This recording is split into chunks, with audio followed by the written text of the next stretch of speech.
আমি স্নেহা নিয়ে চলে এলাম আরও একটা নিউ মিনি ব্লগ। বুঝতেই পারছো দার্জিলিংয়ের দ্বিতীয় দিন, আর হ্যাঁ, দ্বিতীয় দিনে ঘুম থেকে উঠে তাড়াতাড়ি ফ্রেশ হয়ে বেরিয়ে পড়েছিলাম সাইট সিনের উদ্দেশ্যে। ব্রেকফাস্ট আর করা হয়নি যেহেতু গাড়ি চলে এসেছিল, তাই জন্য ব্রেকফাস্ট আমরা এখন প্যাক করে নিয়ে চলেছি সাইট সিনের জন্য। প্রথমেই যাচ্ছি আমরা দার্জিলিংয়ের বিখ্যাত চা বাগানে। আজকে আমরা চলে এসেছি দার্জিলিংয়ের বিখ্যাত চা বাগানে। চা বাগানে ঢুকতে না ঢুকতেই চোখে পড়লো শুধুমাত্র সবুজ নয়, একদম সামনেই এই সুন্দর গিফট আইটেমের দোকান। সাজার জিনিসের মতো সাজানো ছোট্ট ছোট্ট শোপিস, লোকাল হ্যান্ডক্রাফট, চা পাতা দিয়ে তৈরি ছোট ছোট জিনিস দেখতেই মনটা খুশি হয়ে গেল।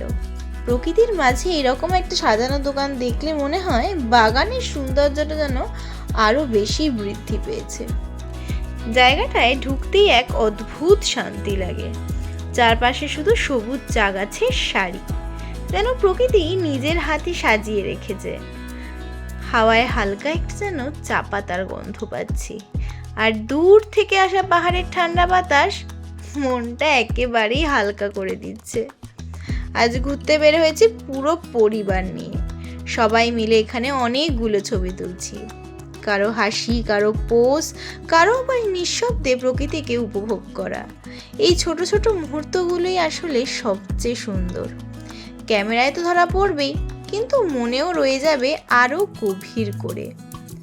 চা বাগানের আঁকাবাঁকা পথ দিয়ে হাঁটতে হাঁটতে মনে হয় যেন সিনেমার কোনো দৃশ্যের মধ্যে চলে এসেছি আমরা। প্রতিটা কোণ, প্রতিটা ফ্রেম এতটাই সুন্দর যে ক্যামেরা বন্ধ করতেই ইচ্ছা করছে না। চারিদিকে শুধু সবুজ পাহাড়, তার মধ্যে এই অসীম চা গাছের মাঠ। সত্যি বলতে দার্জিলিংয়ের আসল সৌন্দর্য ঠিক এখানেই লুকিয়ে। এমন একটা দিন, চা বাগান, পাহাড়ের হাওয়া আর পরিবারের সবাই মিলে থাকা। ব্লগ তো হবেই, কিন্তু আজকের এই অনুভূতি সেটা রয়ে যাবে মনে। দূরে দেখা যায় কাজ করতে থাকে লেবাররা। ওদের হাতের ছাঁচল দেখলেই বোঝা যায় চা বানানোর পিছনে কতটা পরিশ্রম লুকিয়ে রয়েছে ওদের। আর এই সৌন্দর্যতা উপভোগ করার জন্যই বারবার মানুষ ছুটে আসে এই চা বাগানে। চা বাগান তো ঘোরা হলো, এবার খেতে হবে একটু চা বাগানের গরম গরম সুস্বাদু চা।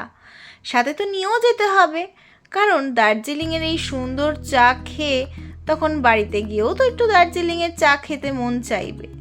যদিও আমি নিজে চা খাই না, কিন্তু হ্যাঁ, গিফট আইটেমের জন্য বা বাড়িতে বাবা মা চা খায় তার জন্য একটু নিতেই হবে।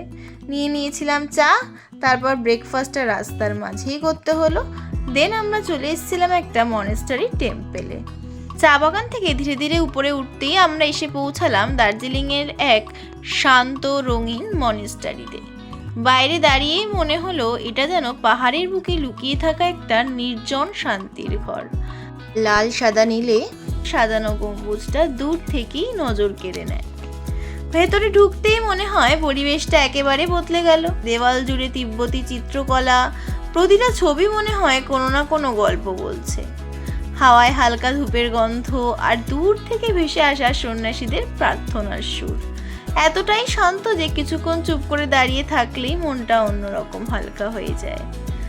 বাইরে বের হয়ে দেখি রঙিন প্রার্থনার পতাকা বাতাসে উঠছে।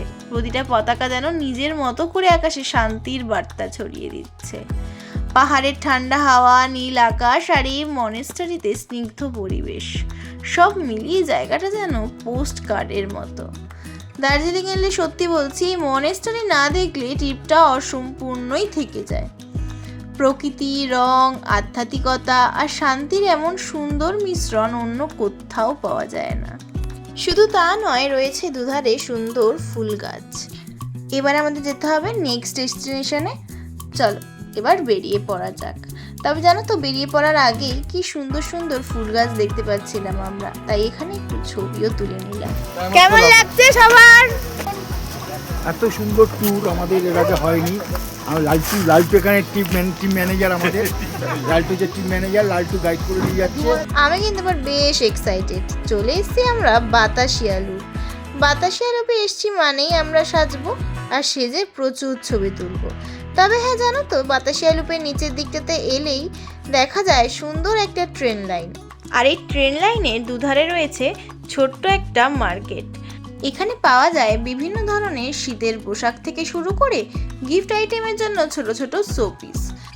আমরাও এখান থেকে কিছু টুকিটাকি শপিং করে নিলাম গিফটের জন্য। এবার চলো সব থেকে এক্সাইটেড পার্ট, সাজতে হবে তো। কি সাজবো এবার কিন্তু তোমরা দেখতে পারবে। এখানে দাঁড়াতেই যে জিনিসটা প্রথমে চোখে পড়লো, সামনে খোলা আকাশ, চারপাশে গড়িয়ে নামা পাহাড় আর নিচে খেলনার মতো বেঁকে যাওয়ার ঐতিহাসিক টয় ট্রেনের লুপ। জায়গাটা এমনই সুন্দর যে মনে হয় প্রকৃতি নিজের হাতে সাজিয়ে রেখেছে। বাতাসিয়া লুপে ঢুকেই দেখি অনেক মেয়ে একদম চা বাগানের মেয়েদের মতো সেজে ঘুরছে। রঙিন ওড়না, ফুলে সাজানো চুল আর মুখে সেই সরল হাসি দেখতেই মনটা ভালো হয়ে যায়। কেউ নাচের মতো ছোট ছোট স্টেপ করছে, কেউ আবার সুন্দর পোজ দিয়ে ছবি তুলছে। পুরো জায়গাটা যেন একটা সিনেমার শুটিং স্পট হয়ে গেছে। আমরা অবশ্য চুপ করে থাকিনি, পরিবারের মেয়েরাও মেতে উঠলাম। পাহাড়ি মেয়েদের রঙিন পোশাকের ছন্দে আমরাও নেচে উঠেছি আনন্দের তালে তালে। পেছনে নিঝুম পাহাড়, এই সব মিলিয়ে কিছু অসাধারণ ছবি তোলা হয়ে গেল। হাসি, গল্প, নাচের ছন্দ সব মিলিয়ে পুরো মুহূর্তটাই ভরে গেল আনন্দে। এখানে দাঁড়িয়ে মনে হলো চা বাগানের মতো সাজ, বাতাসিয়ার মুক্ত হাওয়ায় আর পেছনে টয় ট্রেনের শব্দ সব মিলিয়ে একটা আলাদা মায়া তৈরি করেছে। ক্যামেরায় যদিও অনেক কিছু ধরা পড়ে, কিন্তু চোখ আর মনে যে অনুভূতিটি জমে থাকে সেটাই হয়তো আসল অনুভূতি। দার্জিলিংয়ের এই বাতাসিয়া লুপ একটা জায়গা নয়, এটা একটা অনুভূতি। পাহাড়, মানুষ, রং, হাসি সব মিলিয়ে যেটা একটা সুন্দর দিনের গল্প হয়ে থাকে। আজকের দিনটা শুধু ঘোরা বা ছবি তোলার নয়, আজকের দিনটা মনে রাখবার, কারণ এমন মায়াবী আলো আর এমন হাসি রোজ রোজ পাওয়া যায় না। দার্জিলিং আমাদের শুধু দৃশ্য দেখা যাচ্ছে না, মনে হচ্ছিল আজকেও আমাদের নিয়ে একটা ছোট্ট গল্প লিখেছে। এদিকে টয় ট্রেনের হালকা শব্দ আর একদিকে হাসির আওয়াজ। বাতাসিয়া লুপ যেন নিজের মতো করে উৎসব করছে আজ। এই ভিডিওটা আজ এখানেই শেষ করলাম। আবার নেক্সট পার্টটা দেখার জন্য অবশ্যই লাইক, কমেন্ট, শেয়ার করে দাও।